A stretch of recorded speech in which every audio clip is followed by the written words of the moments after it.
This is chair flying, the power off 180 in a Skyhawk. This is the way that I teach the maneuver. So we're gonna fly our normal pattern. We're gonna get ourselves to a beam the touchdown point. We'll pull power at that point.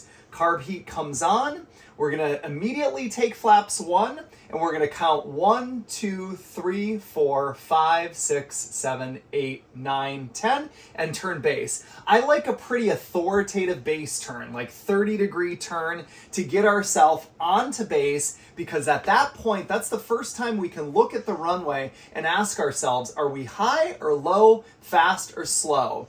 If you're high, you've got 4 different ways to get down. If you're low, you're gonna just proceed direct to the numbers and pitch for VG until you get to the point where you think now you're on an appropriate glide angle, and you can then introduce drag mechanisms and come down. So if you're low, go direct to the numbers. If you're high, then we use kind of the 4 ways to get down. The first way to get down is geometry of the pattern. You can square your base to final turn. So if I look over and I see I'm really, really high, I'm gonna stay on my base as long as possible and then execute an aggressive turn base to final, which will spill out a ton of vertical lift and allow me to come down pretty quickly.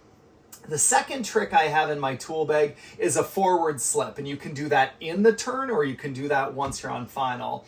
The third trick in my tool bag is, of course, flaps. The problem with flaps is once I put them in, I can't take them out. So I really, really want to be sure that I can make my landing spot before I take flaps. The final trick, and one that people forget about a lot, is if I've already used those 3 other tricks and I'm still high, I can pitch the airplane up, get on the back side of the kind of power curve or on the VG curve, introduce a ton of induced drag, get yourself to 50 to 55 knots, and then push over the nose, and you'll have a steeper rate of descent.